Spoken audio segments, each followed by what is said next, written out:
എല്ലാവർക്കും നമസ്കാരം. ഇന്ന് IFPHന്റെ ഇടതടവില്ലാതെ തുടർന്നു വരുന്ന വെബ് പരമ്പരയുടെ 1676 ദിവസം.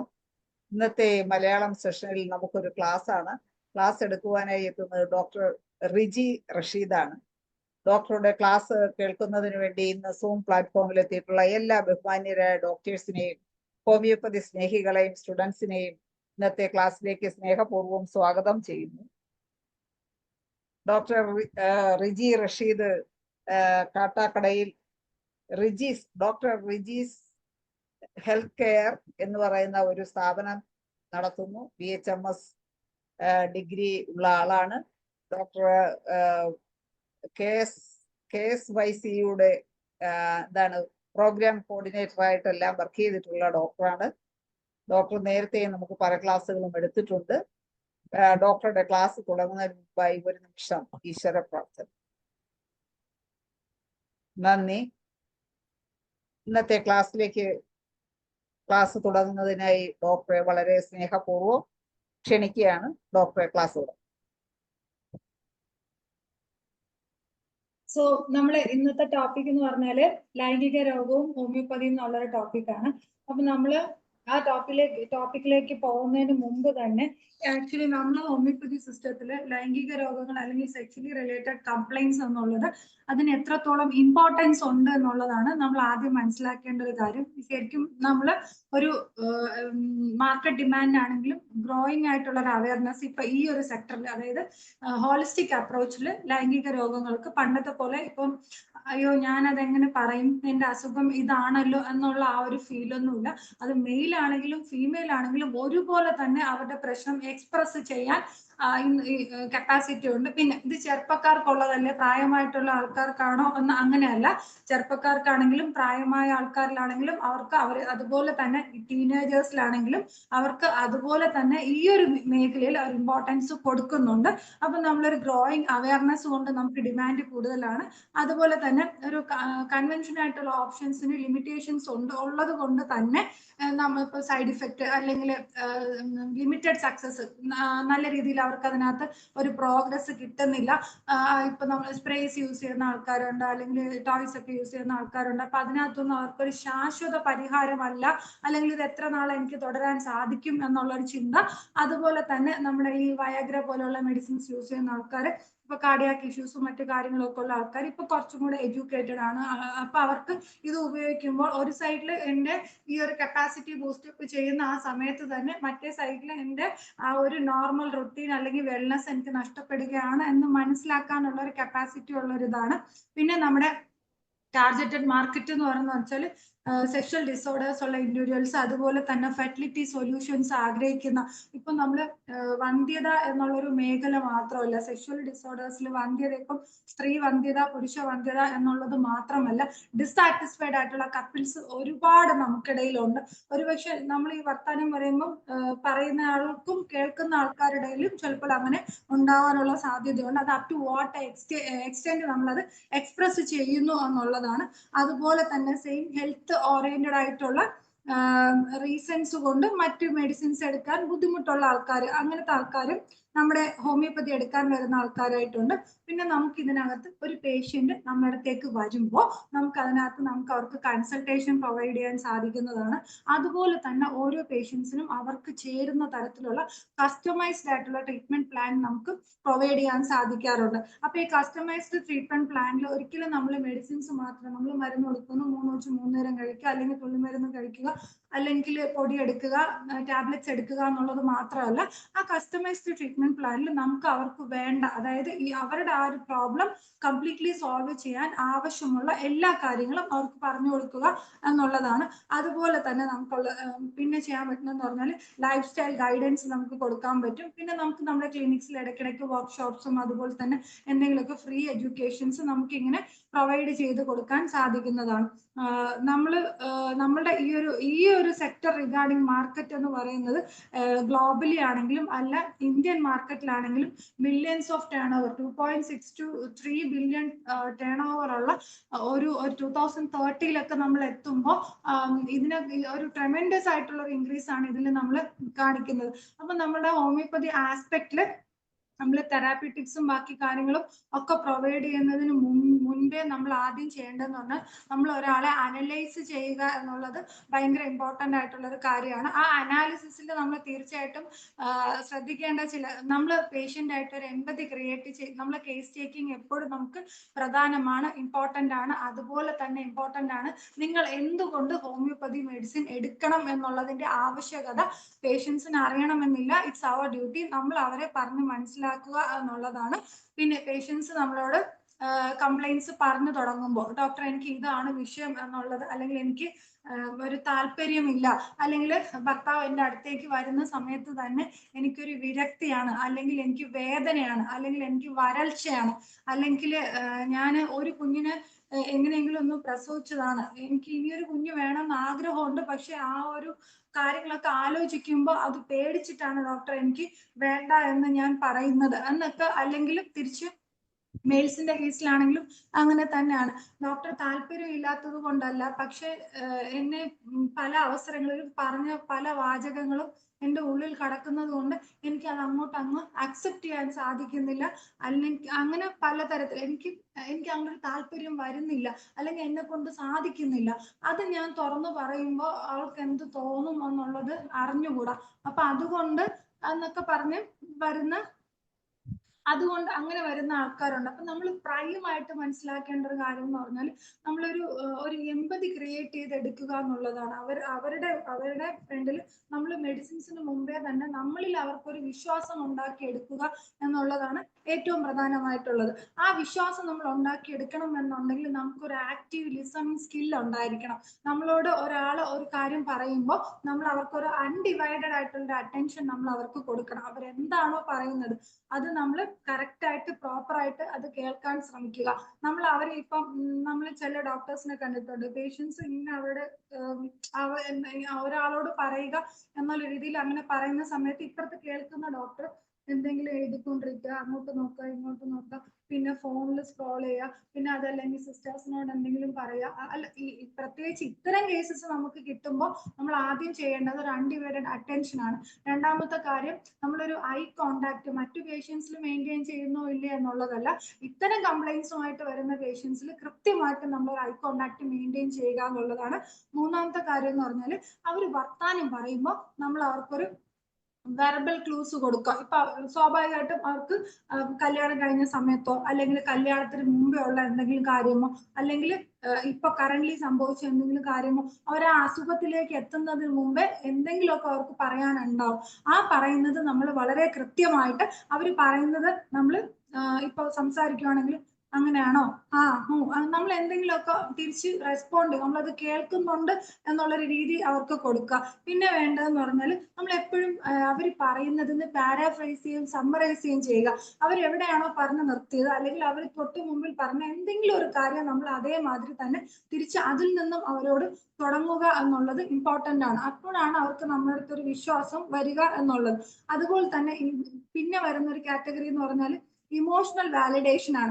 ഇമോഷണൽ വാലിഡേഷനിൽ വരുന്നതെന്ന് പറഞ്ഞാൽ ചില സ്ത്രീകൾ നമ്മുടെ ഫ്രണ്ടിൽ നിന്നും സംസാരിക്കുമ്പോൾ നമുക്ക് തോന്നാറുണ്ട് ഇത്രയേറെ അവർ സഹിക്കുന്നുണ്ടായിരിക്കും, ഇത് ആക്ച്വലി സിനിമയാണോ അല്ലെങ്കിൽ സീരിയലാണോ, പല കഥയും കേൾക്കുമ്പോൾ നമുക്ക് അങ്ങനെ ഫീൽ ചെയ്യും. അപ്പൊ ആ ഒരു സമയത്ത് നമ്മൾ അവർക്ക് കൊടുക്കേണ്ടതെന്ന് പറഞ്ഞാൽ ഒരു റെക്കഗ്നേഷൻ കൊടുക്കുക. അതായത് നിങ്ങൾ ഇത്രയും അനുഭവിച്ചു, അത് നമുക്ക് മനസ്സിലായി, അല്ലെങ്കിൽ നിങ്ങൾ പറയുന്നതൊക്കെ സത്യമാണ്, അത് അതേ ഒരു ഇന്റൻസിറ്റിയിലും പെയിനിലാണ് നമ്മൾ അത് ഉൾക്കൊള്ളുന്നത് എന്നുള്ള ഒരു അഷ്വറൻസ് കൊടുക്കുക.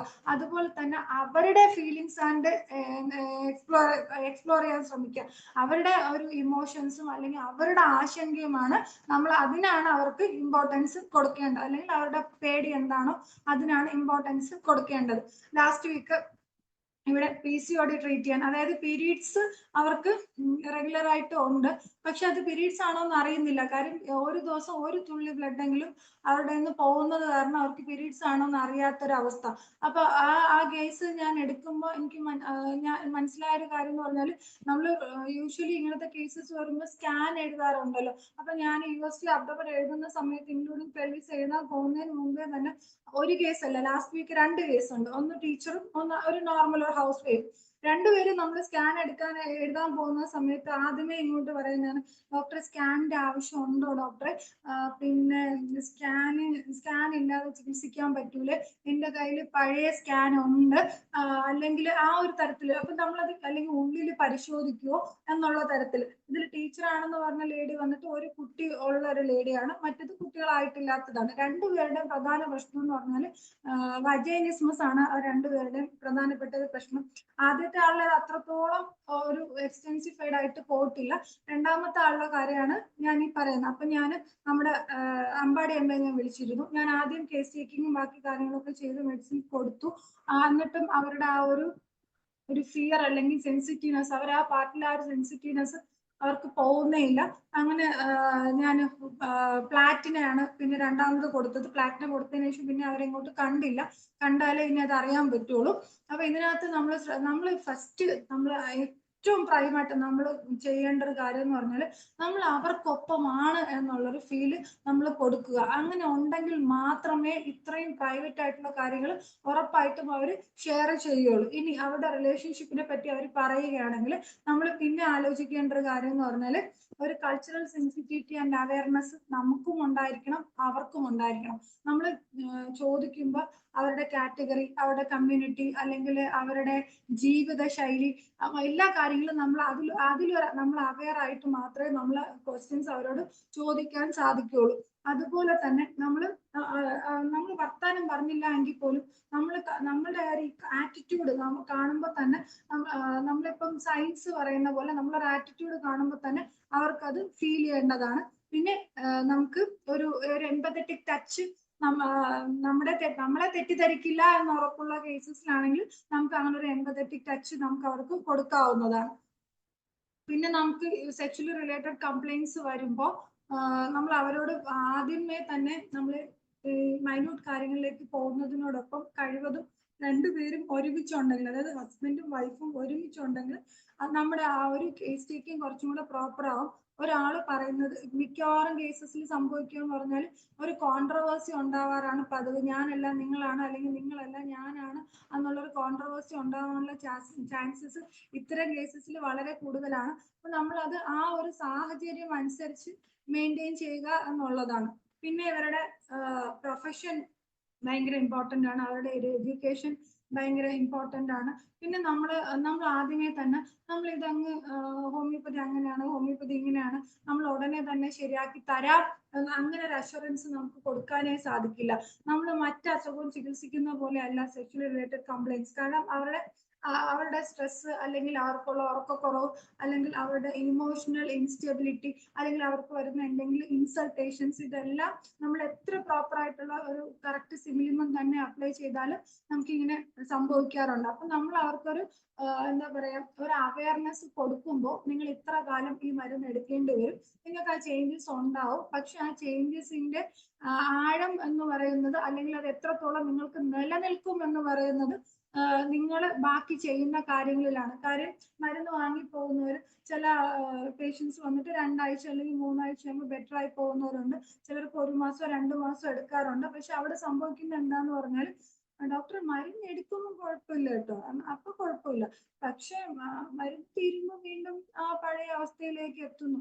ഇത് പറയുമ്പോൾ നമ്മൾ വളരെ കട്ട് ആൻഡ് റൈറ്റ് ആയിട്ട് തന്നെ പറയുക. കാര്യം അവർ 5 വർഷമോ 10 വർഷമോ 15 വർഷമോ മറ്റ് സിസ്റ്റംസിലെ മെഡിസിൻസ് എടുത്തിരുന്നവരായിരിക്കാം, അല്ലെങ്കിൽ എന്തെങ്കിലും എക്സ്റ്റേണൽ ഡിവൈസസോ മറ്റു കാര്യങ്ങളൊക്കെ യൂസ് ചെയ്തിരുന്നവരായിരിക്കാം.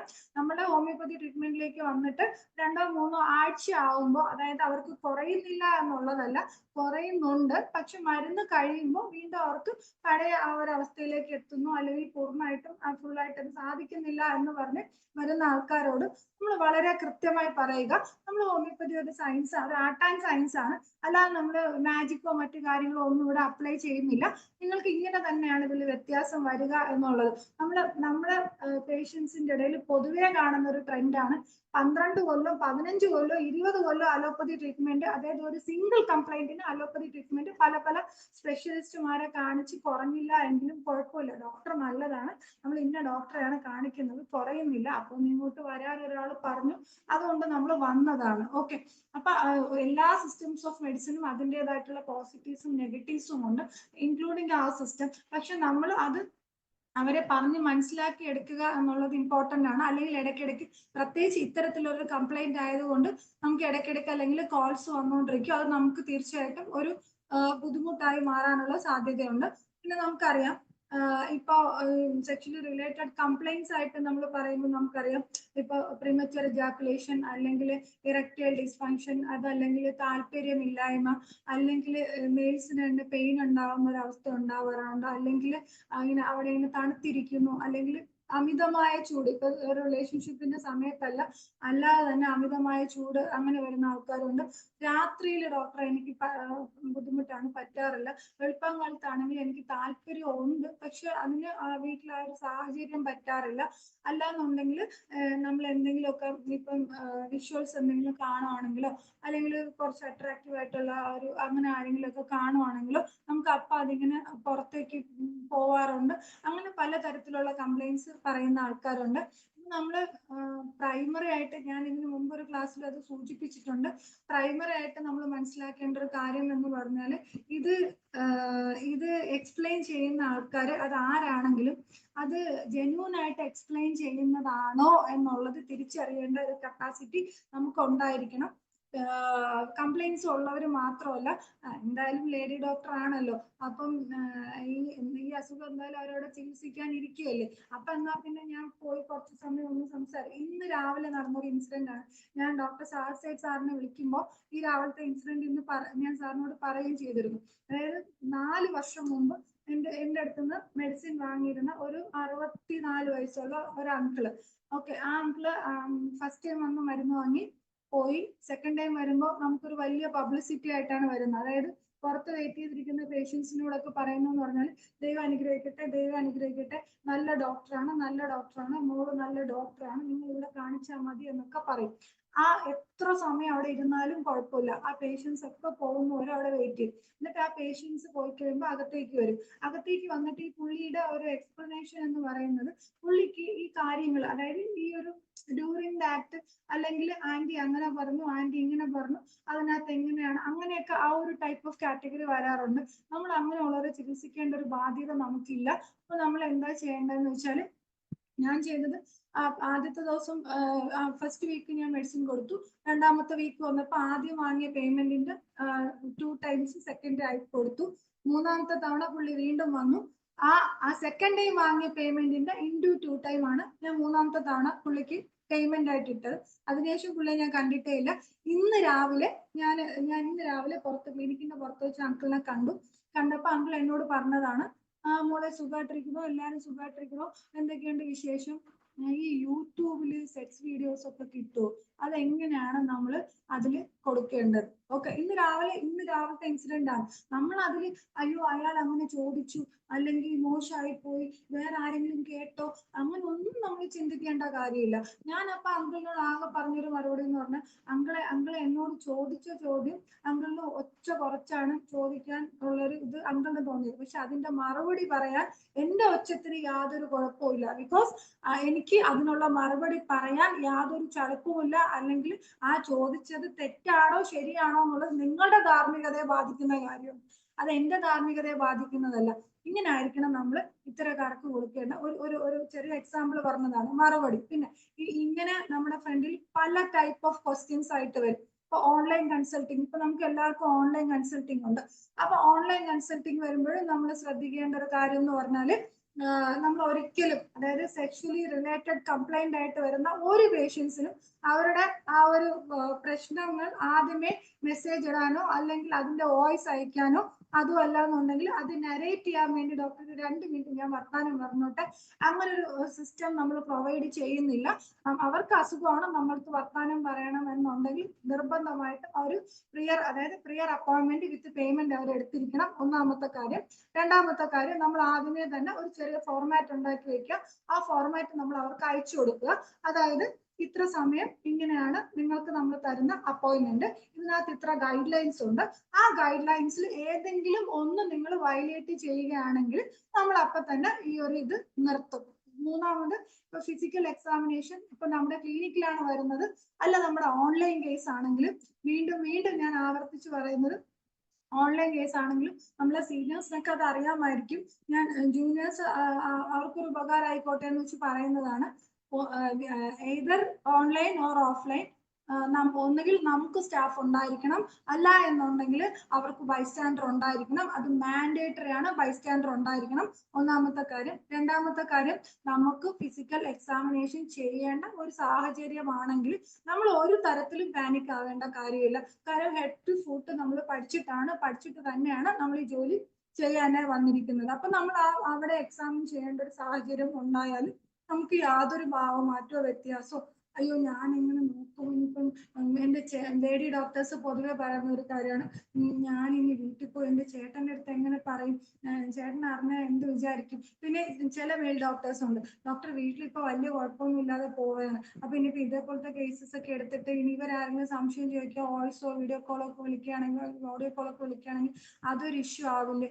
ഒന്നും സംഭവിക്കില്ല. കാര്യം എന്ന് പറഞ്ഞാല് നമ്മളുടെ profession as profession, family life അത് രണ്ടാമതാണ്. പിന്നെ നമ്മൾ പേഷ്യൻസിന് എമ്പതി കൊടുക്കുന്നതും അതുപോലെ തന്നെ കേസ് എടുക്കുന്നതും മറ്റു കാര്യങ്ങളും ഒക്കെ ഒരു വൺ ഹാൻഡ് ഡിസ്റ്റൻസ് കീപ്പ് ചെയ്ത് തന്നെയാണ്. നമ്മൾ അവരോടൊപ്പം ഉണ്ട് എന്ന് തോന്നിക്കുക മാത്രമാണ്, അല്ലാതെ നമ്മൾ അവരുടെ ഫ്രണ്ട് ആകുന്നു എന്നൊരർത്ഥം അവിടെ ഇല്ല. പിന്നെ വരുന്നതെന്ന് പറഞ്ഞാല് ഗ്ലോബൽ മാർക്കറ്റിന്റെ കാര്യം നമ്മൾ ഓൾറെഡി സൂചിപ്പിച്ചു. പിന്നെ പിന്നെ ശ്രദ്ധിക്കേണ്ട ഒരു കാര്യം എന്ന് പറഞ്ഞാൽ ആർക്ക് എന്ത് വേണം എന്നുള്ളത് അറിഞ്ഞിട്ടാണ് നമ്മൾ ട്രീറ്റ്മെന്റ് സ്റ്റാർട്ട് ചെയ്യുക.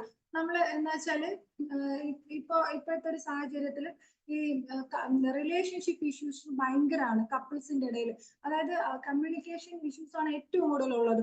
അവർ ഹൈ പ്രൊഫൈലിലായിരിക്കാം, അല്ലെങ്കിൽ വന്നിട്ട് അവർ ഹൈ പ്രൊഫൈലിലായിരിക്കാം, അല്ലെങ്കിൽ ഫിനാൻഷ്യലി വെൽ സെറ്റിൽഡ് ആയിരിക്കാം, അല്ലെങ്കിൽ നമുക്കൊരു അസൂയ തോന്നുന്ന തരത്തിലുള്ള ഒരു ലൈഫ് മുന്നോട്ട് കൊണ്ടുപോകുന്ന ആൾക്കാരായിരിക്കാം. അല്ലെങ്കിൽ ചില ആൾക്കാരെ കാണുമ്പോൾ നമ്മൾ വിചാരിക്കും, ഹസ്ബൻഡും വൈഫിനെയും കുട്ടികളൊക്കെ കാണുമ്പോൾ നമ്മൾ വിചാരിക്കും എന്തു ഭംഗിയുള്ള ആൾക്കാരാണ്, അല്ലെങ്കിൽ എന്ത് സൂപ്പർ ആണെന്ന് നമുക്ക് തന്നെ തോന്നിപ്പോകുന്ന തരത്തിൽ അങ്ങനെ ഉണ്ടാവാറുണ്ട്. അവിടെയും ഈ കമ്മ്യൂണിക്കേഷൻ ഇഷ്യൂസ് നമുക്ക് കൂടുതലും വരുന്നത് എന്നു പറഞ്ഞാൽ ഈ ലാക്ക് ഓഫ് കമ്മ്യൂണിക്കേഷൻ എന്ന് പറഞ്ഞാൽ അവർക്കിടയിൽ യാതൊരു കമ്മ്യൂണിക്കേഷൻ ഇല്ല. പക്ഷെ നമ്മൾ ട്രീറ്റ്മെന്റ് കൊടുക്കാൻ ശ്രമിക്കുമ്പോൾ നമ്മുടെ അടുത്ത് ഈ പറഞ്ഞ പോലെ 1 മണിക്കൂറും 2 മണിക്കൂറും എക്സ്പ്ലെയിൻ ചെയ്യാൻ തയ്യാറായി വരുന്ന ആൾക്കാരുണ്ട്. അങ്ങനെയുള്ളവരെ നമുക്ക് എൻകറേജ് ചെയ്യാൻ സാധിക്കില്ല. കാര്യം സിനിമയിൽ അത്യാവശ്യം അറിയപ്പെടുന്ന ഒരു വ്യക്തിത്വം, ആ പുള്ളിക്ക് വന്നിട്ട് സെക്ഷൽ ഡിസോർഡേഴ്സ് അതുപോലെ തന്നെ ആൻസൈറ്റി ഉണ്ട്, മൂഡ് സ്വിങ്സ് ഒക്കെ ഉണ്ട്. അപ്പൊ പുള്ളി ഒരു 3 മാസം കൂടുമ്പോൾ വിളിക്കാറുണ്ട്, ഡോക്ടറെ പിന്നെ ഒരു ദിവസത്തെ ഫുൾ അപ്പോയിന്റ്മെന്റ് തരുമോ, വൈകിട്ട് തൊട്ട് ഉച്ച മുതൽ വൈകിട്ട് വരെയുള്ള സമയം ഞാൻ പുറത്തു നോക്കോളാം, അത് കഴിയുമ്പോൾ എനിക്ക് കുറച്ച് സംസാരിക്കുമ്പോൾ ഒരു ആശ്വാസം കിട്ടും, അപ്പൊ എനിക്ക് അപ്പോയിന്റ്മെന്റ് തരുമോ, എനിക്ക് പ്രൈവറ്റ് എന്ന് വെച്ചാൽ വേറെ ഒന്നുമില്ല, വർത്താനം പറയുക എന്നുള്ളതാണ് ഉദ്ദേശിക്കുന്നത്, മറ്റു കാര്യങ്ങളിൽ അങ്ങനെ രീതിയിലല്ല. പക്ഷെ എന്നാൽ പോലും നമ്മൾ അത് അവിടെ എൻകറേജ് ചെയ്യാൻ പാടില്ല. അപ്പൊ നമ്മൾ ചെയ്യേണ്ടതെന്ന് പറഞ്ഞാൽ നിങ്ങൾ വൈഫുമായിട്ട് വരും, അപ്പൊ നമുക്ക് ഒരു കമ്മ്യൂണിക്കേഷൻ സ്കില്ല്. പിന്നെ മിസ്അണ്ടർസ്റ്റാൻഡിങ്സ് ഭയങ്കര ഇമ്പോർട്ടന്റ് ആണ്. പ്രത്യേകിച്ച് മെയിൽസിൽ പല മെയിൽസ് നമ്മളടുത്ത് വന്ന് പറയുന്ന ഒരു കാര്യം എന്ന് പറഞ്ഞാൽ എന്നെ അങ്ങനെ ഇൻസൾട്ട് ചെയ്തു, എന്നെ ഇങ്ങനെ ഇൻസൾട്ട് ചെയ്തു, അവളുടെ അമ്മയും കൂടെ എന്നെ അങ്ങനെ പറഞ്ഞു. അപ്പൊ ഈ അപ്രോച്ചിലേക്ക് വരുമ്പോ എനിക്ക് പെട്ടെന്ന് അതാണ് ഇങ്ങനെ എന്റെ മനസ്സിലേക്ക് ഓർമ്മ വരിക. അപ്പൊ അങ്ങനെ ഓർമ്മ വരുമ്പം ഞാൻ പിന്നെ എങ്ങനെയാണ് പിന്നെ ബാക്കി എനിക്ക് പറ്റുന്നത് എന്ന് വിചാരിച്ച് വരുന്നവരുണ്ട്. അതുപോലെ തന്നെ ഭയങ്കര ഡിഫെൻസീവ്നെസ് ഉള്ള കേസസ് ഉണ്ട്. അത് നമുക്കും കുറച്ച് ഡിഫിക്കൽട്ടാണ്. കാര്യം എന്ന് പറഞ്ഞാൽ ഒരു കാര്യവും ഡിസ്കസ് ചെയ്യാൻ ഉള്ള ഒരു അവസരം അവർ നമുക്കും തരില്ല, അവരും തമ്മിൽ അത് മാച്ച് ആവാത്ത ഇതുണ്ട്. പിന്നെ ഉള്ളതെന്ന് പറഞ്ഞാൽ ഈ ഇൻഫെർട്ടിലിറ്റിയും ട്രസ്റ്റും അത് ഭയങ്കര പ്രശ്നമാണ്. നമുക്കറിയാം, കാരണം ഇന്നിന്റെ കാലഘട്ടത്തിൽ മൂന്നാമതൊരാൾ നമ്മുടെ ലൈഫിലേക്ക് കടന്നു വരാൻ വലിയ ബുദ്ധിമുട്ടൊന്നും ഇല്ലാത്തൊരു കാലഘട്ടമാണ്. അപ്പൊ അവിടെ അതൊരു ഇപ്പം ഫാമിലീസ്, അതായത് ബട്ടൺ ക്യാമറാസ് വരെ വെക്കുന്ന VIP ഉണ്ട് വീട്ടില്. അവർ പുറത്തേക്ക് പോകുമ്പോൾ അല്ലെങ്കിൽ അല്ലാതെയൊക്കെ ചെയ്യുന്ന ആൾക്കാരുണ്ട്. അങ്ങനെ നമുക്ക് ഒരിക്കലും മുന്നോട്ട് ജീവിക്കാൻ പറ്റില്ല. ദാമ്പത്യം എന്ന് പറയുന്നത് ഒരു ട്രസ്റ്റ് ആണ്. അതിപ്പം ഫാമിലി ലൈഫിൽ നല്ല എല്ലാ റിലേഷൻഷിപ്പിലും അത് ഭയങ്കര ഇമ്പോർട്ടന്റ് ആണ്. അപ്പൊ ട്രസ്റ്റ് ഇഷ്യൂ. പിന്നെ അസൂയ മീൻസ് ഇവർക്ക് പരസ്പര അസൂയ ഉള്ളവരുണ്ട്, നാത്തുമാരോട് അസൂയ ഉള്ളവരുണ്ട്, അല്ലെങ്കിൽ ഫ്രണ്ട്സിനോട് അസൂയ ഉള്ളവരുണ്ട്, ഭയങ്കരമായ കമ്പാരിസൺ ഉള്ള ആൾക്കാരുണ്ട്. ഞാനിതൊക്കെ പറയാൻ കാര്യം എന്ന് പറഞ്ഞാൽ ഇതെല്ലാം നമ്മൾ കവർ ചെയ്ത് കൊടുത്തില്ല എങ്കിൽ നമ്മൾ ഇനി എത്ര നല്ല മരുന്ന് കൊടുത്താലും ആ പേഷ്യന്റ് നമ്മളിൽ നിൽക്കൂല, അല്ലെങ്കിൽ അവർക്ക് അതുകൊണ്ട് ഒരു ക്യൂർ കിട്ടുകയുമില്ല. അപ്പൊ നമ്മൾ ആ ഒരു രീതിയിൽ മുന്നോട്ട് പോകണം. പിന്നെ നമുക്കറിയാം ഫിനാൻഷ്യൽ സ്റ്റെബിലിറ്റി, നമുക്ക് എല്ലാവർക്കും ഒരേ ഫിനാൻഷ്യൽ സ്റ്റെബിലിറ്റി അറ്റൈൻ ചെയ്ത ആൾക്കാരായിരിക്കില്ല. നമ്മൾ 40s സ്ട്രഗിൾ ചെയ്യുന്ന ആൾക്കാരുണ്ട്, 30s സ്ട്രഗിൾ ചെയ്യുന്ന ആൾക്കാരുണ്ട്, 50s സ്ട്രഗിൾ ചെയ്യുന്ന ആൾക്കാരുണ്ട്. അപ്പൊ നമ്മൾ മിഥുന സിനിമ നമുക്ക് ഓർമ്മയുണ്ടായിരിക്കും. മോഹൻലാൽ ഇങ്ങനെ ദാക്ഷായണി ബിസ്ക്കറ്റ് എങ്ങനെയെങ്കിലും ഒന്ന് ഉണ്ടാക്കിയെടുക്കാൻ വേണ്ടിയുള്ള ആ ഒരു ഓട്ടത്തിനിടയിൽ ഉറവശി വന്നിട്ട് പണ്ട് എഴുതിയ കത്തുകളൊക്കെ സ്റ്റോക്ക് ചെയ്ത് വെച്ചിട്ട് സാമ്പാറിന്റെ കാര്യം, ഊട്ടി പോണ കാര്യം, അല്ലെങ്കിൽ വേറെ എന്തെങ്കിലും കാര്യം, അത് ഒരിക്കലും മോഹൻലാലിനെ പോലെ മീൻസ് ആ ക്യാരക്ടർ, ആ ഒരു മനുഷ്യൻ, അത് അയാളുടെ തലയിൽ അതൊന്നും കയറില്ല. അന്നത്തെ അന്നത്തിന് ഓടുന്ന ഒരാൾക്ക് ഒരിക്കലും തേനെ പാലേ ചക്കര ഐ ലവ് യു എന്നൊന്നും പറഞ്ഞിരിക്കാൻ സാധിക്കില്ല. ഒരു +2 ലെക്ചറർ 1.5 മാസം മുമ്പാണ് അവർക്ക് ഡിവോഴ്സ് വേണം. ഓക്കെ, അപ്പൊ ഡിവോഴ്സ് വേണം. അപ്പൊ അത് ഇയാളെ ഒന്ന് പറഞ്ഞ് മനസ്സിലാക്കിയെടുക്കണം, അതിന് വന്നതാണ്. ആ ഒരു കൗൺസിലിംഗ് മാത്രമായിട്ട് വന്നതാണ്. അപ്പൊ ഡിവോഴ്സിന്റെ റീസൺ അല്ലെങ്കിൽ എന്തിന് ഡിവോഴ്സ് എന്ന് ചോദിച്ചാൽ ശരിക്കും പറഞ്ഞാൽ എനിക്കത് ഞാൻ അത് കേട്ടോണ്ടിരുന്നപ്പോ എനിക്ക് തോന്നിയ ഒരു ഫീൽ എനിക്ക് അറിയില്ല. അതായത് ഇവരെ സ്ലീവ്ലെസ് ഡ്രസ് ഇടാൻ അനുവദിക്കുന്നില്ല, ഇവർക്ക് ഉമ്മ കൊടുക്കുന്നില്ല, ഇവരെ ചേർത്ത് പിടിച്ച് സെൽഫി എടുക്കുന്നില്ല, ഇങ്ങനത്തെ കാര്യങ്ങൾ. അപ്പൊ ഇത് പിന്നെ ഫിസിക്കൽ റിലേഷൻഷിപ്പ് കുറെ കാലമായിട്ട് ഇല്ലാത്ത ആൾക്കാരുണ്ട്. പിന്നെ വരുന്ന ഒരു ഇഷ്യൂ എന്ന് പറഞ്ഞാല് ഇത് വാല്യൂസിലും ഗോൾസിലും വ്യത്യാസമുള്ള ആൾക്കാരുണ്ട്. കല്യാണം കഴിക്കുമ്പോൾ ചിലപ്പോൾ അതൊന്നും അവരപ്പം അന്ന് ശ്രദ്ധിച്ചു കാണൂല. പക്ഷെ ഒരുമിച്ച് ജീവിച്ചു തുടങ്ങുമ്പോൾ ഈ പറഞ്ഞ പോലെ വാല്യൂസിലും ബാക്കിയുള്ളതിലൊക്കെ ഡിഫറൻസ് വരുന്ന ആൾക്കാരുണ്ട്. അപ്പൊ നമ്മൾ അത് മെയിൻറ്റെയിൻ ചെയ്തെടുക്കണം. പിന്നെ വരുന്ന വേറൊരു ഇഷ്യൂ എന്ന് പറഞ്ഞാൽ നമ്മൾ ഡോക്ടേഴ്സ് ആണ്. അപ്പൊ നമ്മൾക്ക് മാത്രമേ അങ്ങനെ വെട്ടി തുറന്ന് നമ്മൾ ചോദിക്കാൻ പറ്റുള്ളൂ. നമ്മളും കൂടെ ചോദിച്ചില്ല, അല്ലെങ്കിൽ നമ്മളും കൂടെ ഒരു അവയർനെസ് കൊടുത്തില്ല എന്നുണ്ടെങ്കിൽ പിന്നെ ഇവര് പിന്നെ വേറെ എവിടെ പോകും? മീൻസ് ഡോക്ടേഴ്സ് ആയി നമ്മുടെ അടുത്ത് വന്നിട്ട് എവിടെ പോകും? അത് ഒരു ഉദാഹരണം പറഞ്ഞാല് ഇപ്പൊ സെക്ഷൽ ഇഷ്യൂസ് അല്ലെങ്കിൽ സെക്ഷൽ മീൻസ് അങ്ങനെ ഒരു ബന്ധത്തിന് മുൻകൈ എടുക്കാൻ ഭാര്യ സമ്മതിക്കുന്നില്ല, അല്ലെങ്കിൽ ഭർത്താവ് സമ്മതിക്കുന്നില്ല എന്നുള്ളതിൽ ഫിസിക്കൽ ഇൽനെസ് മാത്രമല്ല ഒരിക്കലും ഉള്ളത്. അതിനകത്ത് വേറൊരു വിഷയം വരുന്നതെന്ന് പറഞ്ഞാൽ ഒരാൾക്ക് ഓറൽ സെക്സിൽ താല്പര്യം ഉള്ള ആളായിരിക്കും, മറ്റേ ആൾക്ക് ഓറൽ സെക്സിൽ താല്പര്യം ഇല്ലാത്ത ആളായിരിക്കും. അപ്പൊ നമ്മൾ ചിലപ്പോൾ അതായിരിക്കാം റീസൺ, ഈ താല്പര്യം ഉള്ള ആളും ഇല്ലാത്ത ആളും. അപ്പൊ അവിടെയും നമ്മളുടെ ഒരു ഡ്യൂട്ടി എന്ന് പറഞ്ഞാൽ എന്തുകൊണ്ട് മീൻസ് ഇപ്പം ഒരാൾക്ക് താല്പര്യമുണ്ട്, ഭാര്യ ഭർത്താവ് ആയിക്കോട്ടെ, എന്തുകൊണ്ട് ആ ഭാര്യയ്ക്ക് ഇപ്പൊ ഓറൽ സെക്സിൽ താല്പര്യമുണ്ട്, അല്ലെങ്കിൽ ഭർത്താവിന് ഓറൽ സെക്സിൽ താല്പര്യമുണ്ട്, അല്ലെങ്കിൽ അതിന്റെ ആവശ്യകത എന്താണ് എന്നുള്ളത് നമ്മൾ തന്നെയാണ് പറഞ്ഞ് മനസ്സിലാക്കി കൊടുക്കേണ്ടത്. തിരിച്ച് മറ്റേ ആൾക്ക് എന്തുകൊണ്ട് താല്പര്യമില്ല എന്നുള്ളതും നമ്മൾ തന്നെയാണ് പറഞ്ഞ് അവരെ മനസ്സിലാക്കി കൊടുക്കേണ്ടത്. ഇത് ഇൻഡിവിജ്വലി മാത്രമേ നമുക്ക് അവരെ പറഞ്ഞ് മനസ്സിലാക്കി കൊടുക്കാൻ സാധിക്കുകയുള്ളൂ. പതിയെ ഇവര് രണ്ടുപേർക്കും ചേർന്ന ഒരു അർത്ഥത്തിലേക്ക് നമ്മൾ മാറ്റിയെടുക്കാൻ നമുക്ക് കുറച്ച് സമയം ഉറപ്പായിട്ടും എടുക്കും. പിന്നെ ഉള്ളൊരു കാര്യം എന്ന് പറഞ്ഞാൽ നമ്മുടെയൊക്കെ ക്ലിനിക്ക് സെറ്റ് ചെയ്തിരിക്കുന്നത് ഓരോരുത്തരും ഓരോ തരത്തിലായിരിക്കും നമ്മുടെ ക്ലിനിക്ക് സെറ്റ് ചെയ്തിരിക്കുക. അപ്പൊ അതിനകത്ത് ഇത്തരം പേഷ്യൻസ് വരുമ്പോൾ അവർക്കൊരു പ്രൈവസി ഫീൽ ചെയ്യുന്നില്ല എന്നുണ്ടെങ്കിൽ നമ്മൾ അതിനുള്ള അല്ലെങ്കിൽ അവരെ മാത്രമുള്ള ഒരു സമയത്തേക്ക് നമ്മൾ മാറ്റുക എന്നുള്ളതാണ് ഇമ്പോർട്ടന്റ് ആയിട്ടുള്ള മറ്റൊരു കാര്യം. പിന്നെ വരുന്നതെന്ന് പറഞ്ഞാല് ഇപ്പം ഭാര്യയും ഭർത്താവും മാത്രമേ സെക്ഷൽ ഇഷ്യൂസിന് നമ്മുടെ അടുത്ത് വരൂ എന്നൊന്നും ഇല്ല.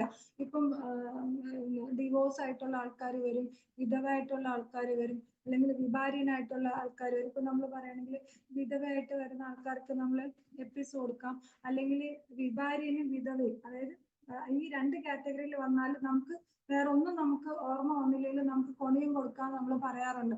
അതുപോലെ തന്നെ നമ്മൾ അവരോടും ഈ പറഞ്ഞ മാതിരി റിലേഷൻഷിപ്പിന്റെ കാര്യങ്ങൾ അവരുടെ കണ്ണിൽ, സൊസൈറ്റിയുടെ കണ്ണിൽ ദേ ആർ സിംഗിൾ. അവരോട് മീൻസ് അവര് നമ്മുടെ അടുത്ത് വർത്താനം പറയുമ്പോഴും ദേ ആർ സിംഗിൾ എന്നുള്ള രീതിയിലായിരിക്കും അവർ വർത്താനം പറയാ. പക്ഷെ അവരെ കംപ്ലൈൻസ് എക്സ്പ്രസ് ചെയ്യുമ്പോൾ നമുക്കത് മനസ്സിലാവും, വേറെ റിലേഷൻ ഉണ്ടെന്ന് മനസ്സിലാവും. അതും നമ്മൾ അവരെ ഹർട്ട് ചെയ്യാതെ ഒരു ഉദാഹരണം പറയുകയാണെങ്കിൽ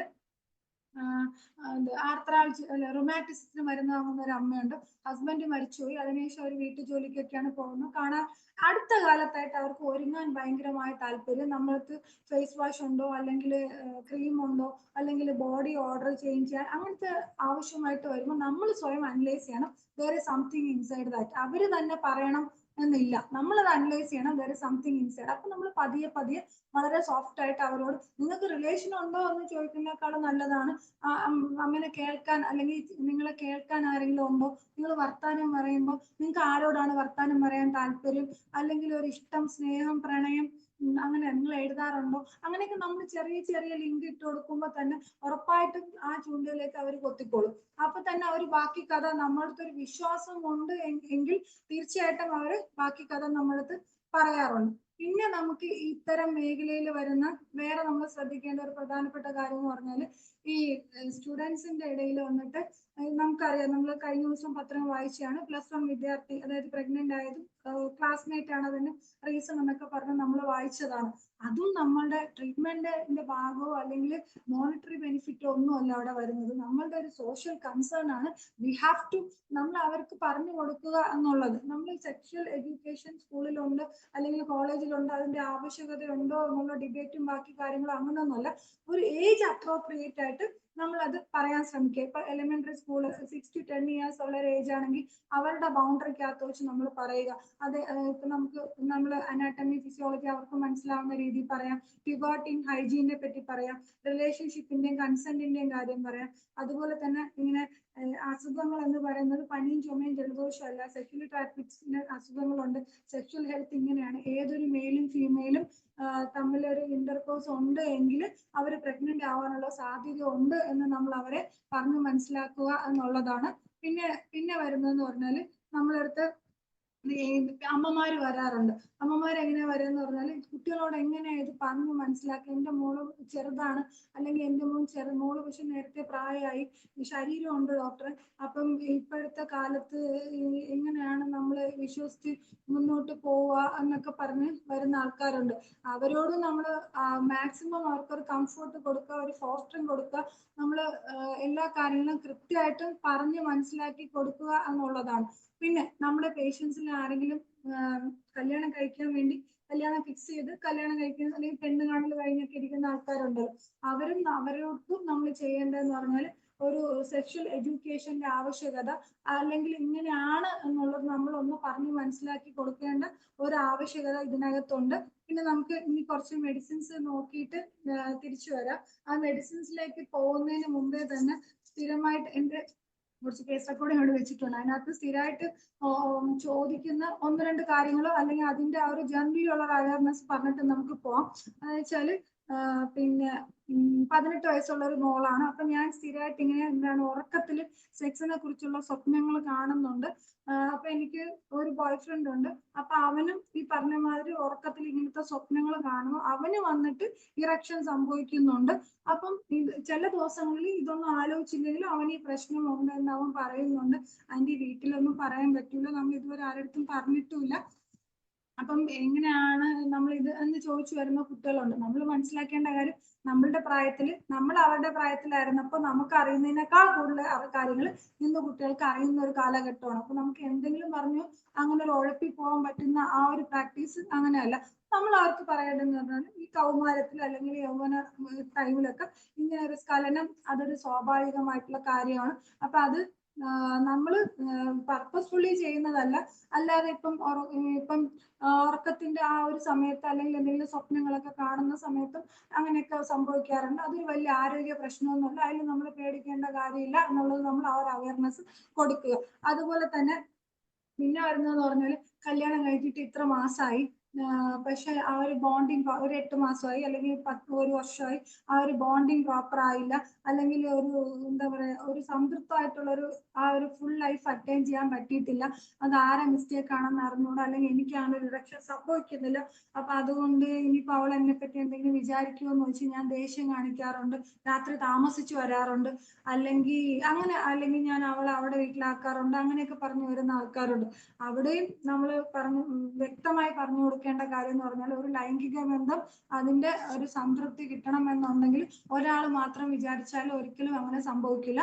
2 പേരും വിചാരിച്ചാൽ മാത്രമേ അത് ആ ഒരു മീൻസ് ഒരു ഫിസിക്കൽ ആക്ട് ചിലപ്പോൾ സംഭവിക്കുമായിരിക്കും, പക്ഷെ ആ ഒരു മെന്റലി സംഭവിക്കുന്ന ആ ഒരു ഇത് അങ്ങനെ മാത്രമേ പറ്റുള്ളൂ.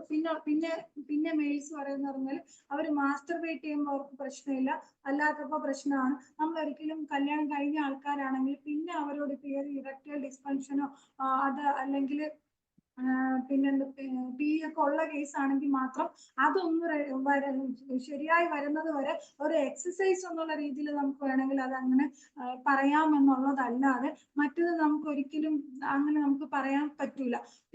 പിന്നെ ഒരു കാറ്റഗറി ഉണ്ട്, അവർക്ക് ഫിസിക്കൽ ഇൽനെസ് ഒന്നും ഇല്ലെങ്കിൽ പോലും ആ ഭാഗത്ത് ഇങ്ങനെ വേദന എന്ന് പറഞ്ഞ് സ്ഥിരം വേദനയായിട്ട് വരുന്ന ആൾക്കാരുണ്ട്. അപ്പൊ അതും നമ്മൾ ചില കേസസിൽ നമ്മൾ അങ്ങനെ നോക്കുമ്പോൾ അവർ ഈ വേദന എന്ന് പറഞ്ഞു വരുന്നത് വേറൊന്നുമല്ല, അവരുടെ ഉള്ളിൽ എവിടെന്നോ ഇങ്ങനൊരു തോന്നലായിട്ടുണ്ട്, സൈസ് കുറവാണ് എന്നുള്ളൊരു തോന്നല്, അല്ലെങ്കിൽ വരൾച്ച ഉണ്ട് എന്നുള്ളൊരു തോന്നല്, അല്ലെങ്കിൽ അവിടെ ഇൻഫെക്ഷൻ ഉണ്ട് എന്നുള്ളൊരു തോന്നല്. അപ്പൊ അത് ഡയറക്റ്റ് പറയാനുള്ളൊരു മടി കൊണ്ടാണ് അവർ മിക്ക കേസസിലും നമ്മൾ എക്സാമിൻ ചെയ്യുമ്പോൾ നമുക്ക് അങ്ങനെയാണ് മനസ്സിലാവുന്നത്. മിക്ക കേസസിലും വേദന എന്ന് പറഞ്ഞു വരുന്ന ആൾക്കാരുണ്ട്. പിന്നെ നമ്മൾ ചിലപ്പോൾ എക്സാമിൻ ചെയ്യുമ്പോഴത്തേക്കും എന്തെങ്കിലും ബെലനൈറ്റിസോ അല്ലെങ്കിൽ ചിലപ്പോൾ ബെലാൻ പോസ്റ്റൈറ്റിസോ അങ്ങനെ എന്തെങ്കിലുമൊക്കെ കാണാറുണ്ട്. പിന്നെ വൃത്തിയോടുകൂടി സൂക്ഷിക്കാത്ത ഒരു അവസരങ്ങൾ ഉണ്ടാവാറുണ്ട്.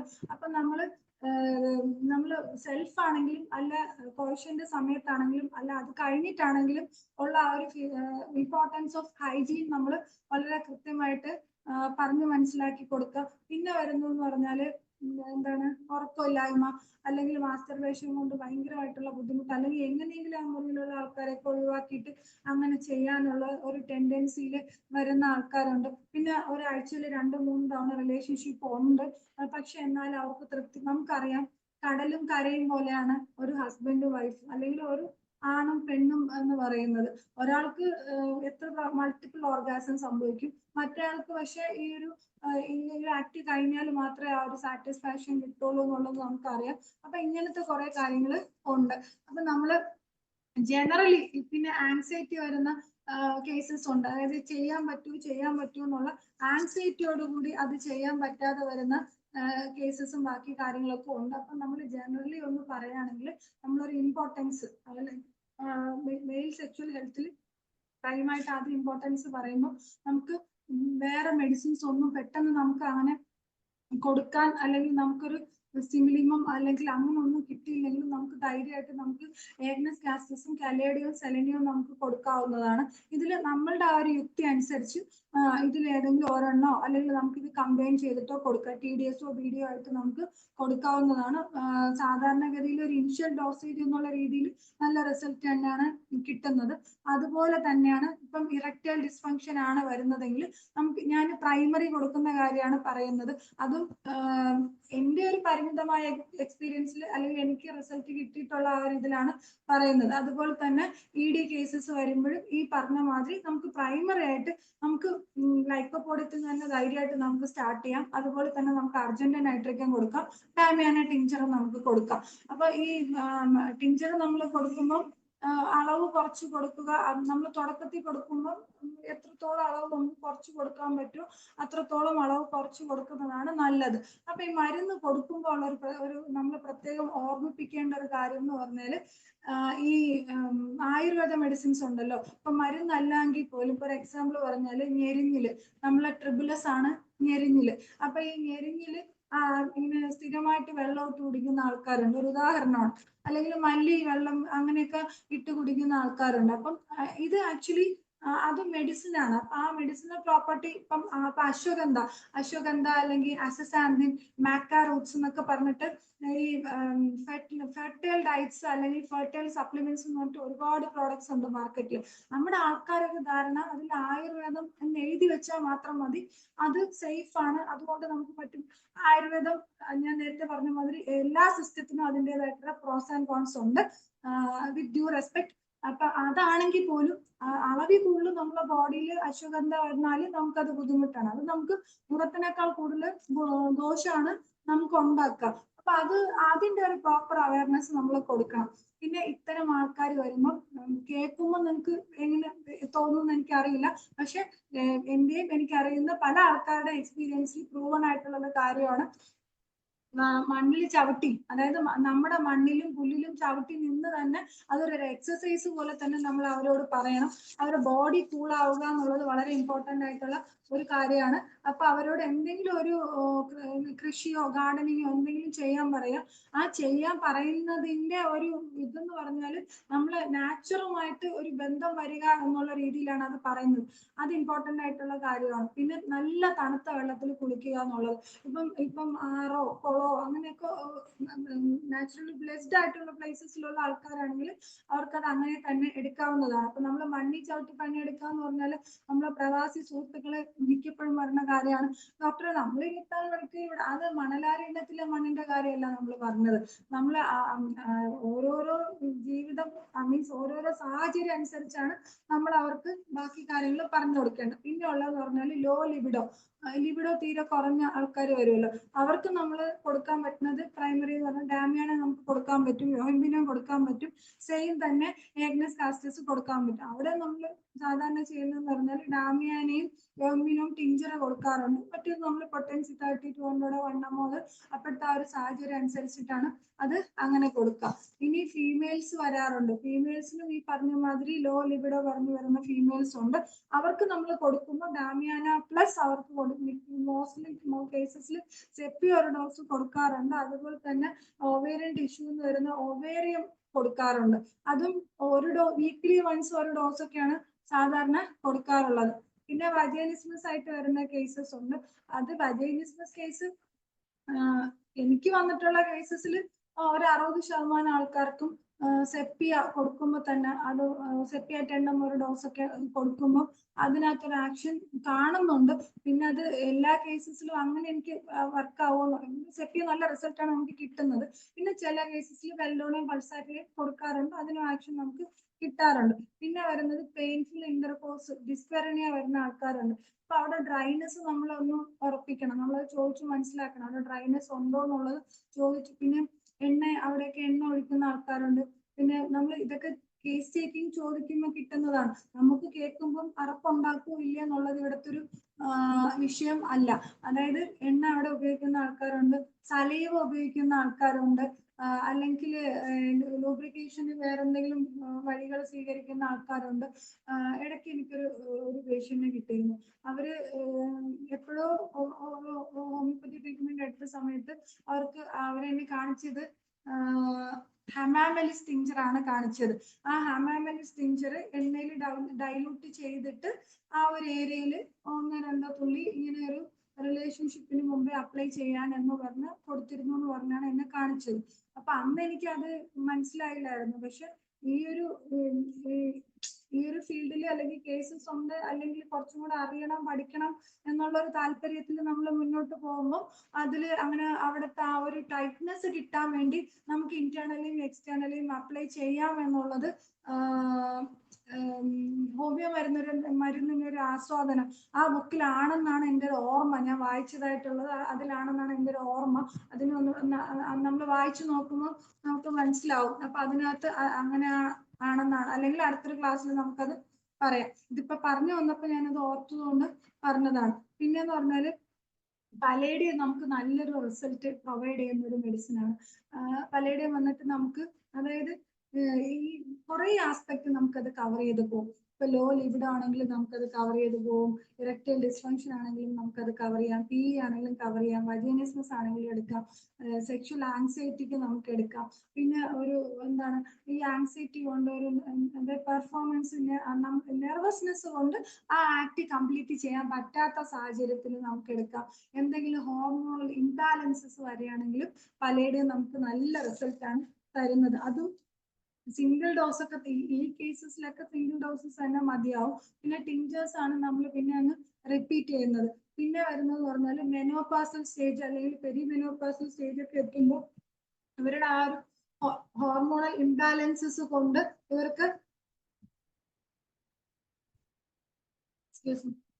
ഇവരുടെ ഹോർമോണൽ ഇംബാലൻസസ് അല്ലെങ്കിൽ ആ ഫ്ലക്ച്വേഷൻസ് അല്ലെങ്കിൽ അവരുടെ മൂഡ് സ്വിങ്സ് കൊണ്ട് ഇവരിങ്ങനെ ഒരാൾ അടുത്തേക്ക് വരുന്നത് പോലും അസഹനീയമായി തോന്നുന്ന ആൾക്കാരുണ്ട്. അപ്പൊ അങ്ങനെ അവര് നമ്മുടെ അടുത്ത് വന്ന് പറയുന്ന പ്രൈമായിട്ടുള്ള ഡയലോഗ് എന്ന് പറഞ്ഞാൽ ഒത്ര മക്കളും കൊച്ചുമക്കളും ഒക്കെ ആയി, പിന്നെ ഇങ്ങേർക്ക് ഇത് എന്തിന്റെ കേടാണ്, അല്ല പൊതുവെ ആ എക്സ്പ്രഷൻ ആണ് നമുക്ക് കിട്ടുന്നത്. പിന്നെ ഇങ്ങേർക്ക് ഇത് എന്തിന്റെ കേടാണ്, എനിക്കിനിയിപ്പോ അതിനൊന്നും പറ്റിയൊന്നുമില്ല, അല്ലെങ്കിൽ തന്നെ എനിക്ക് കാലും കടിച്ചാണിയൊന്നും വയ്യ, അല്ലെങ്കിൽ എനിക്ക് നടു വയ്യ, അതിന്റെ ഇടയിൽ കൂടെ ഞാൻ പിന്നെ അങ്ങേർക്ക് പിന്നെ അങ്ങനെയൊക്കെ പറഞ്ഞു വരുന്ന കുറെ ആൾക്കാരുണ്ട്. അപ്പൊ അത് ആക്ച്വലി അവരുടെ ഒരു തെറ്റിദ്ധാരണയാണ്. കാര്യം നമ്മളൊരു 40s ക്രോസ് ചെയ്തു അല്ലെങ്കിൽ 50s ക്രോസ് ചെയ്തു, ഓക്കെ, അത് നമ്മളൊരു നാച്ചുറൽ പ്രോസസ് ആണ്. നമുക്ക് പ്രായമാവുക എന്നുള്ളത് നമ്മളൊരു നാച്ചുറൽ പ്രോസസ് ആണ് എന്ന് വെച്ചിട്ട് നമുക്കൊരു ഫിസിക്കൽ റിലേഷൻഷിപ്പ് ചെയ്യാൻ പാടില്ല എന്നോ, നമുക്ക് താല്പര്യം വരുന്നത് കുറ്റമാണെന്നോ, അല്ലെങ്കിൽ പാർട്ട്ണർ നമ്മുടെ അടുത്തേക്ക്, നമ്മളെ പാർട്ട്ണർ നമ്മുടെ അടുത്ത് തന്നെയല്ലേ വരേണ്ടത്. അവര് ഏത് പ്രായത്തിലാണെങ്കിലും നമ്മുടെ അടുത്ത് വരുന്നതിൽ എന്താണ് തെറ്റ്?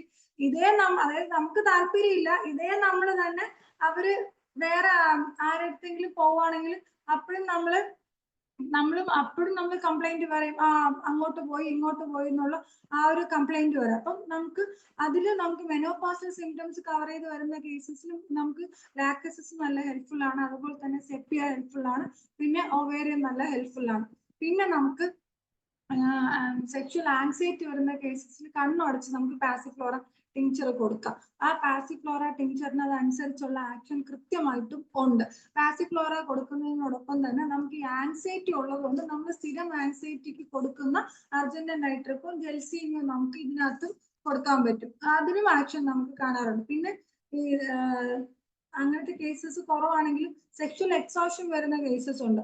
അവിടെ നമ്മൾ നേരത്തെ പറഞ്ഞ ആ സെയിം ഫോർമുല തന്നെ നമുക്ക് റിപ്പീറ്റ് ചെയ്യാൻ സാധിക്കുന്നതാണ്. പിന്നെ വരുന്നതെന്ന് പറഞ്ഞാൽ നമ്മള് ടോണിക്, അതായത് എനിക്ക് അസുഖമൊന്നുമില്ല, പക്ഷെ എനിക്ക് ഒരു വെൽനെസ്സിന്, ഇപ്പം ഈ അലോപ്പതി ഒക്കെ പോലെ വയഗ്രം ബാക്കിയൊക്കെ എടുക്കുന്ന പോലെ നമുക്കൊരു വെൽനെസ്സിന് എന്തെങ്കിലും തരണം എന്ന് പറഞ്ഞ് അങ്ങനെ വരുന്ന ആൾക്കാരുണ്ട്. അങ്ങനെ വരുന്ന ആൾക്കാർക്ക് ഞാൻ കൂടുതലും കൊടുക്കുന്നത് നഫർലൂട്ടിയാണ് കൊടുക്കുന്നത്. പക്ഷെ അത് കൊടുക്കുമ്പോൾ ഒരു 3 to 5 ഡ്രോപ്സ് അങ്ങനെ അത് BD ആയിട്ടാണ് കൊടുക്കാറുള്ളത്.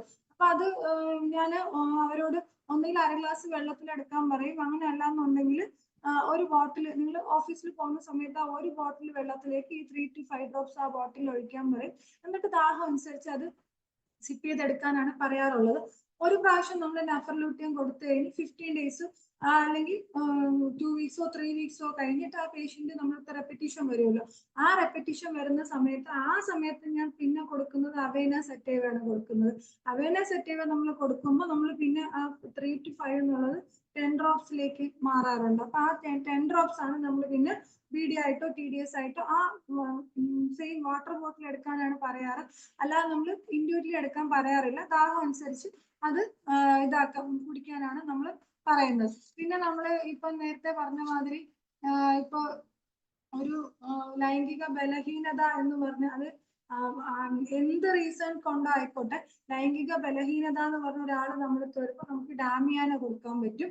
അതുപോലെ തന്നെ ഞാൻ നേരത്തെ നഫർലിറ്റിത്തിന്റെ പറഞ്ഞു, അവിടെ എന്ന് പറഞ്ഞാൽ പൂർണ്ണമായിട്ടും ആ ഒരു കപ്പാസിറ്റി നമുക്ക് നേരത്തെ പറഞ്ഞത് വെൽനെസ്, ഇപ്പൊ പറയുന്നത് പൂർണ്ണമായിട്ടും ആ കപ്പാസിറ്റി ഉദാഹരണ ശേഷിയേ ഇല്ല.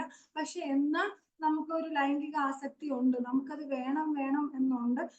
നമ്മള് മലവും മൂത്രമൊക്കെ പോകുന്ന സമയത്ത്, അല്ലെങ്കിൽ നമ്മൾ ബാത്റൂമിൽ പോകുന്ന സമയത്ത്, കുളിക്കുന്ന സമയത്തൊക്കെ നമുക്ക് അങ്ങനെ ഒരു സ്ഖലനം സംഭവിക്കുന്നു എന്ന് പറയുന്ന ആ കേസസിൽ നമുക്ക് ധൈര്യമായിട്ട് നഫർലൂട്ടിയം കൊടുക്കാവുന്നതാണ്.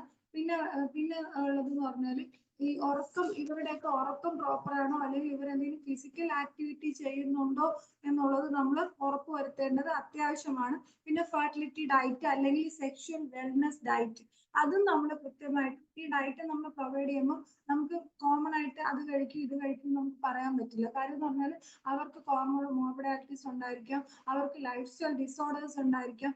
അപ്പൊ നമ്മൾ അതൊക്കെ കറക്റ്റ് ചെയ്തിട്ട് അതെല്ലാം കൺസിഡർ ചെയ്ത് മാത്രമേ നമുക്ക് അവർക്ക് ഒരു ഡയറ്റ് പ്രൊവൈഡ് ചെയ്യാൻ സാധിക്കുകയുള്ളൂ. പിന്നെ അതുപോലെ തന്നെ ഒരു റിലേഷൻഷിപ്പ് തുടങ്ങിയിട്ട് പെട്ടെന്ന് തന്നെ സ്ഖലനം സംഭവിക്കുന്ന ആൾക്കാർക്ക് ഓണസ്മോഡിയം ഭയങ്കര റിസൾട്ടാണ് നമുക്ക് കിട്ടുന്നത്. നമുക്കത് ഒരു 2-3 വീക്ക് കൊടുക്കുമ്പോൾ തന്നെ നമുക്കത് റിസൾട്ട് കിട്ടാറുണ്ട്. പിന്നെ വരുന്നതെന്ന് പറഞ്ഞാല് നമ്മൾ ഇതെടുക്കുമ്പോൾ ഇപ്പൊ മംസ് ഒക്കെ വന്നിട്ടുള്ള ആൾക്കാർ, അല്ലെങ്കിൽ എന്തെങ്കിലും എവിടെയെങ്കിലും ഒക്കെ വീണു, അല്ലെങ്കിൽ തട്ട് കിട്ടി എന്നൊക്കെ പറഞ്ഞു വരുന്ന ആൾക്കാരുണ്ട്. അപ്പൊ അതിനുശേഷം അത് ശരിയാവുന്നില്ല എന്ന് പറഞ്ഞു വരുന്ന ആൾക്കാരുണ്ട്. അവർക്ക് നമുക്ക് ആർണിക്ക കൊടുക്കാൻ സാധിക്കും. പിന്നെ ഒരു പ്രധാനമായിട്ട് വരുന്ന കേസ് എന്ന് പറഞ്ഞാൽ ഡയബറ്റീസ് റിലേറ്റ് ചെയ്ത് ഈ പ്രശ്നം വരുന്ന ആൾക്കാരുണ്ട്. ഡയബറ്റീസിന്റെ കേസിൽ രണ്ട് കേസസ് നമ്മൾ അഡ്രസ് ചെയ്യാനുണ്ട്. ഒന്ന് ഡയബറ്റീസ് റിലേറ്റഡ് ആയിട്ട് വരുന്ന ഷണ്ടതയുണ്ട്. രണ്ടാമത്തെന്ന് പറഞ്ഞാല് കോവിഡിന് ശേഷം കോവിഡ് വന്നു പോയിട്ടുള്ള ആൾക്കാരിൽ ഡയബറ്റീസ് പേഷ്യൻസിൽ ഭയങ്കരമായിട്ട് ഈ ബലഹീനത വരുന്ന കേസസ് ഉണ്ട്. ആ കേസസും ഈ പറഞ്ഞ മാതിരി നമുക്ക് ഒത്തിരി പേഷ്യൻസ് നമ്മൾ കിട്ടാവുന്ന ഒരു ഇതാണ്. അപ്പം ഈ പ്രമേഹത്തോടു കൂടി കാണുന്ന അങ്ങനെ വരുന്ന ഒരു ഷണ്ടതയ്ക്ക് നമുക്ക് കുപ്രമെറ്റ് കൊടുക്കുമ്പോൾ നമുക്ക് നല്ല റിസൾട്ട് കിട്ടാറുണ്ട്. പിന്നെ ഈ മെയിൽസ് വരുമ്പം പ്രോസ്റ്റേറ്റിന്റെ ഇഷ്യൂ ഉണ്ടോ എന്നുള്ളത് നമ്മളത് നോക്കണം. പിന്നെ അതുപോലെ തന്നെ ഹോർമോൺസ് ഒക്കെ പ്രോപ്പറായിട്ട് ഉണ്ടോ എന്നുള്ളതാണ് നോക്കണം. പിന്നെ പ്രത്യേകം ശ്രദ്ധിക്കേണ്ട കാര്യം, നമുക്ക് ഈ അസുഖത്തിനാണ് നമ്മളടുത്ത് വരുന്നത്, പക്ഷെ already they are taking medicines, അതായത് ഹൈപ്പർ ടെൻഷൻ മരുന്ന് എടുക്കുന്ന ആൾക്കാർ, ഹൈപ്പർ കൊളസ്ട്രീമ അല്ലെങ്കിൽ പലതരത്തിലുള്ള മോഡേൺ മെഡിസിൻ എടുക്കുന്ന ആൾക്കാരാണെങ്കിൽ നമ്മൾ നിർബന്ധമായിട്ടും ഫസ്റ്റ് വിസിറ്റിൽ തന്നെ അവർ കഴിക്കുന്ന മെഡിസിൻസിന്റെ ലിസ്റ്റ് നമ്മൾ വാങ്ങുക. എന്നിട്ട് നമ്മൾ നോക്കുക അതിന്റെ സൈഡ് ഇഫക്റ്റ് എന്താണെന്ന് നമ്മൾ നോക്കുക. എന്നിട്ട് അത് അവരെ പറഞ്ഞ് മനസ്സിലാക്കുക. ഇപ്പൊ ഒരു സൈഡിൽ കൂടെ ഹോമിയോ മരുന്നും കഴിച്ച് മറ്റേ സൈഡിൽ കൂടെ ഇവര് അതിന് എഗെയിൻസ്റ്റ് ആന്റിഗോണിസ്റ്റിക് ആയിട്ടുള്ള മരുന്ന് എടുക്കുമ്പോൾ നമുക്ക് ആ ഒരു റിസൾട്ട് നമുക്ക് കിട്ടില്ല. അപ്പൊ അത് നമ്മൾ ആദ്യമേ തന്നെ പറയാ.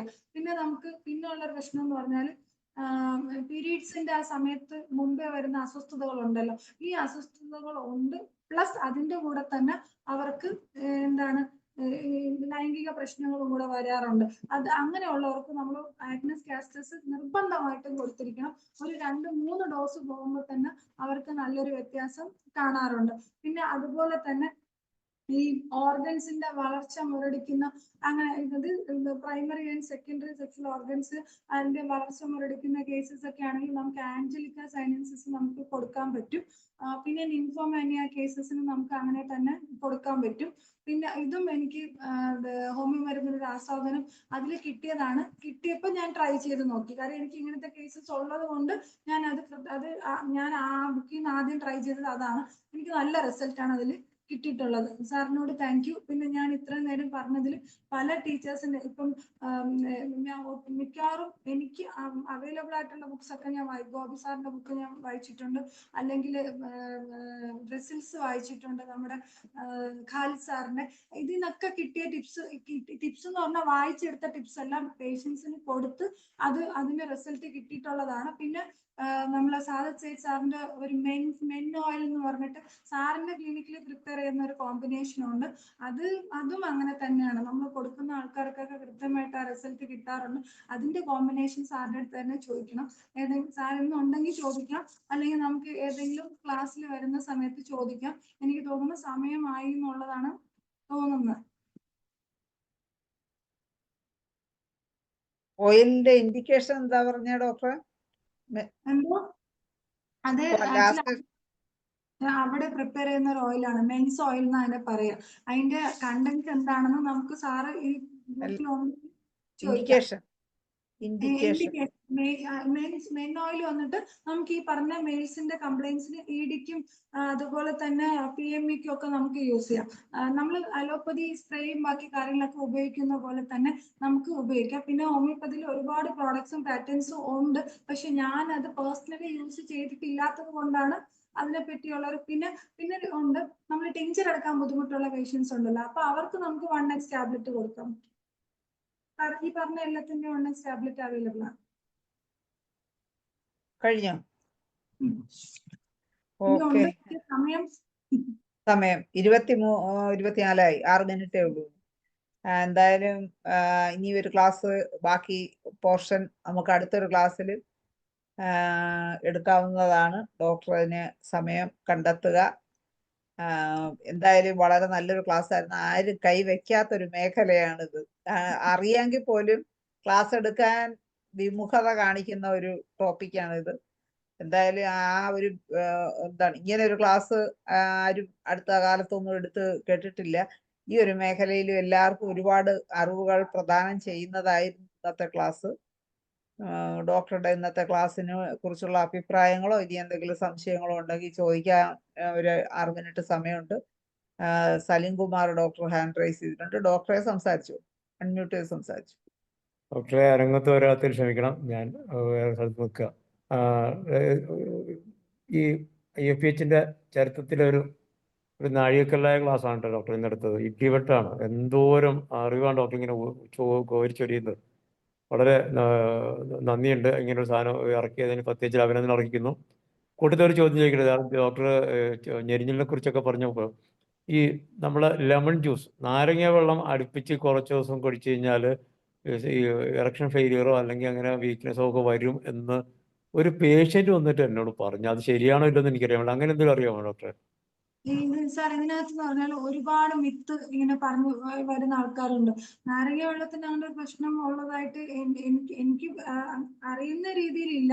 പക്ഷെ ഈ പറഞ്ഞ മാതിരി ഇപ്പൊ ഒരു ദിവസം 3-4 നേരം നാരങ്ങ വെള്ളം കലക്കി കുടിക്കുന്ന ആൾക്കാരാണെങ്കിൽ അതിപ്പോ നമ്മളെ ഈ ഒരു സെക്ഷൽ ഫങ്ഷൻ എന്നുള്ളതല്ല, അല്ലാതെയും അതൊരു ഹെൽത്തി ആയിട്ടുള്ള കാര്യം അല്ല.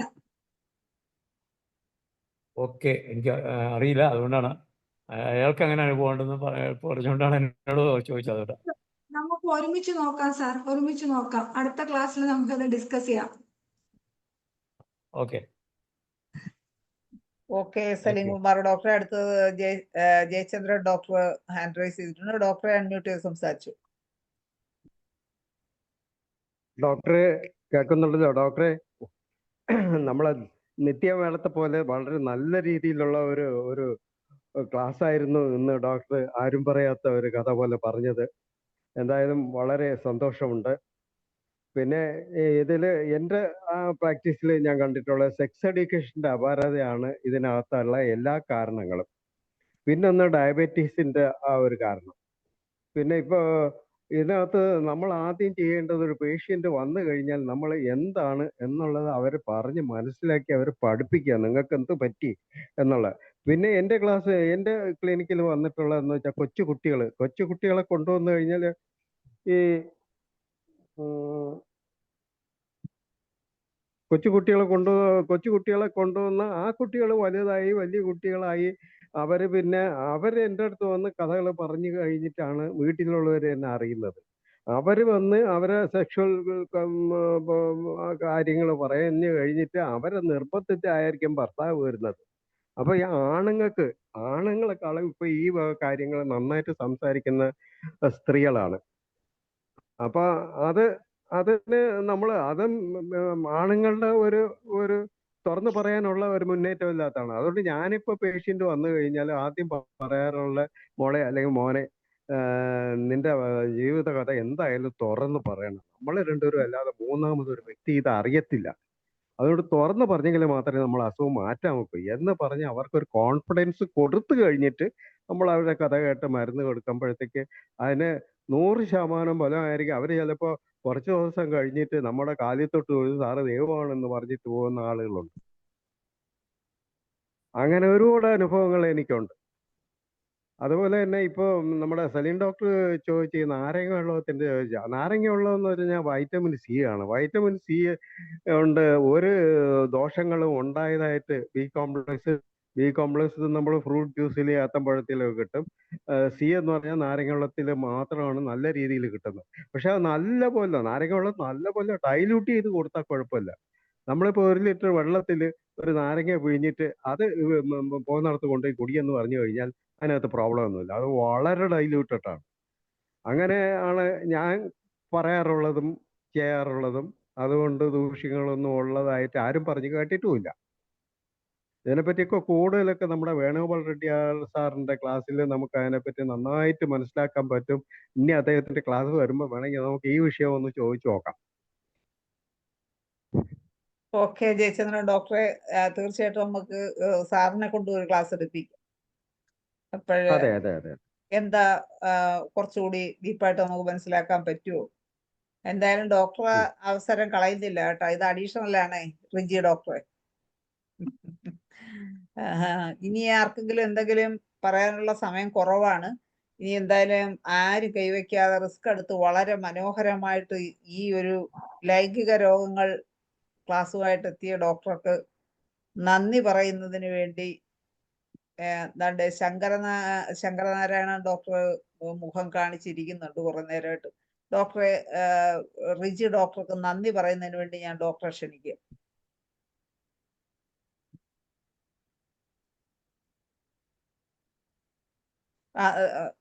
നിക്ക് ഡോക്ടറെ ഇനി ഒന്ന് അൺമ്യൂട്ട് ചെയ്തേ. ഓക്കെ. ഇന്നത്തെ ക്ലാസ് പൂർണ്ണമായിട്ട് ഞാൻ കേട്ടിരുന്നു. വളരെ നല്ല ക്ലാസ് ആയിട്ടാണ് എനിക്ക് തോന്നുന്നത്. ഇന്നത്തെ ക്ലാസ് എടുത്ത ഡോക്ടർക്ക് നന്ദി പറയുന്നു. ഇത് പങ്കെടുത്ത എല്ലാവർക്കും നന്ദി പറയുന്നു. ഓക്കെ. ഇന്നത്തെ നന്ദി പറഞ്ഞ ശങ്കരനാരായണ ഡോക്ടർക്ക് പ്രത്യേകം നന്ദി അറിയിക്കുന്നു. എന്തായാലും IFPH പ്ലാറ്റ്ഫോം കൊണ്ട് ഒരുപാട് അറിവുകളാണ് നമുക്ക് എല്ലാവർക്കും കിട്ടിക്കൊണ്ടിരിക്കുന്നത്. ഇനിയും അടുത്ത ഭാഗവുമായിട്ട് ഡോക്ടർ വരണമെന്നും നല്ല ക്ലാസ്സുകൾ പ്രതീക്ഷിച്ചുകൊണ്ട് ഇന്ന് പങ്കെടുത്ത എല്ലാവർക്കും ഒന്നുകൂടി നന്ദിയും ശുഭരാത്രിയും നേർന്നുകൊണ്ട് ഇന്നത്തെ മലയാളം സെഷൻ ഇവിടെ അവസാനിപ്പിക്കുകയാണ്. എല്ലാവർക്കും നന്ദി, നമസ്കാരം.